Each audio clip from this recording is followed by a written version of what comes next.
At first glance, the Tucson and Sportage are similar. They have many features in common, so both vehicles will likely appeal to the same buyers. They're far from identical, and there are plenty of differences to highlight regarding comfort, cargo space, safety features, ride, and handling. We'll pick a winner based on the features and capabilities, but it's up to you to decide which vehicle is best for your needs and budget. Just $160 separate the base price of the Sportage and the Tucson. At $27,090, the redesigned last-year Sportage is the more economical pick. The base LX model has front-wheel drive with an option for all-wheel drive, a sizable list of standard driver assistance and safety features, and an infotainment system with an 8-inch touchscreen and wireless Apple CarPlay and Android Auto capabilities. There are 7 trim levels, with a maximum starting price of $37,890.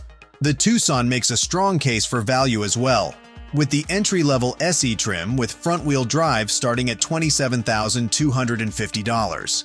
An 8-inch touchscreen infotainment system is also standard. The 5 trim levels top out with the fully loaded limited model at $36,510. All-wheel drive is available on all trim models. The Sportage has a predicted reliability score of 88 out of 100, according to J.D. Power's rating for the vehicle, which bests Tucson's score of 77 out of 100. A J.D. Power predicted reliability score of 91 to 100 is considered the best, 81 to 90 is great, 70 to 80 is average, and 0 to 69 is fair and considered below average. Warranty coverage can serve as an indicator of reliability and assurance against bearing the brunt of costly repair bills. So it's encouraging to note that both vehicles are backed by 5-year or 60,000-mile limited warranties and 10-year or 100,000-mile powertrain warranties. These are some of the best warranty terms for the compact SUV class. The Tucson and Kia Sportage are both 5-seat SUVs. The compact SUV class may not offer the roomiest rows, but these vehicles offer comfortable seats. Having said all that, the Tucson edges out the Sportage because of its increased dimensions for the second row of seats. You'll find the same amount of legroom, 41.3 inches, in each vehicle, but the Tucson has more hip room, 53.9 inches compared to 53.4 inches, and shoulder room, 56.0 inches compared to 55.6 inches.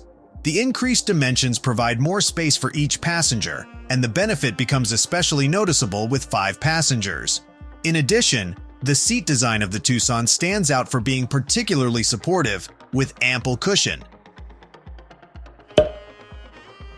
The Tucson offers 80.3 cubic feet of maximum cargo capacity compared to 74.1 cubes for the Sportage. With the second row seats in use, the Sportage narrowly bests the Tucson, 39.6 cubic feet compared to 38.7 cubic feet. Both vehicles give you the option of a hands-free power liftgate so you can fill up the space more quickly and easily. The Sportage has a modern, futuristic interior design that leaves the cabin feeling spacious and uncluttered. Nearly everything about the Sportage has an elevated feel, with cheaper-looking materials like hard plastics used very sparingly. Road and wind noise are also minimal and unobtrusive. While cloth seats are standard, higher trim levels offer synthetic leather upholstery and heated, ventilated, and power-adjustable front seats to contribute to cabin comfort. The Tucson receives high praise for its near-luxury materials and attention to detail, which improve the aesthetics of the cabin while hushing road and wind noise. Plus, higher trim levels offer a genuine leather interior and heated second-row seats. The more modern design of the Sportage makes it the winner, with the Tucson coming up just a little short despite offering upgrades like genuine leather upholstery. The Sportage has a standard 12.2-inch digital instrument cluster and an 8-inch touchscreen with wireless Apple CarPlay and Android Auto capability. An upgraded infotainment system pairs a 12.3-inch touchscreen with a 12.3-inch digital instrument cluster for an impressive panoramic display, although with wired connections for Apple CarPlay and Android Auto. The Tucson doesn't overlook attention to detail. An 8-inch touchscreen infotainment system comes standard, and is preferred by some because of the physical control knobs for the audio and climate systems. The upgraded 10.2-inch infotainment screen has capacitive touch buttons that can be trickier to use while driving.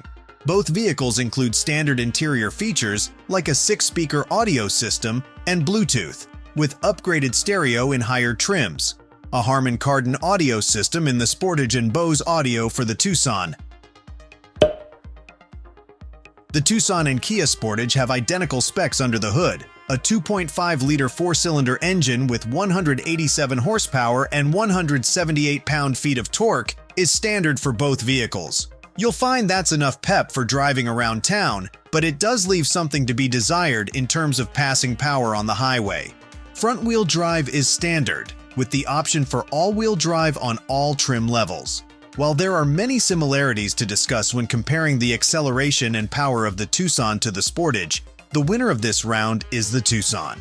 It has a maximum tow capacity of 2,000 pounds compared to just 1,653 pounds for the Sportage. With identical powertrains, it comes as no surprise that the Tucson and Sportage have the same fuel economy ratings. Both vehicles with standard front-wheel drive are estimated by the EPA to achieve 25 miles per gallon for city driving and 32 miles per gallon on the highway. If you opt for all-wheel drive, you'll see adjusted fuel economy figures of 23 miles per gallon in the city and 28 miles per gallon on the highway driving. These fuel economy ratings are respectable for the compact SUV class. But if you want to see even better gas mileage performance, consider the Tucson Hybrid or Sportage Hybrid. The Tucson Hybrid has fuel economy ratings of 38 miles per gallon in the city and 38 miles per gallon on the highways. The Sportage Hybrid delivers 42 miles per gallon for the city and 44 miles per gallon for the highway. If you're looking for the most comfortable ride and capable handling, the Tucson is a standout choice in the compact SUV class. While the Sportage is generally competent, it draws some complaints from critics for body roll in the X-Pro model.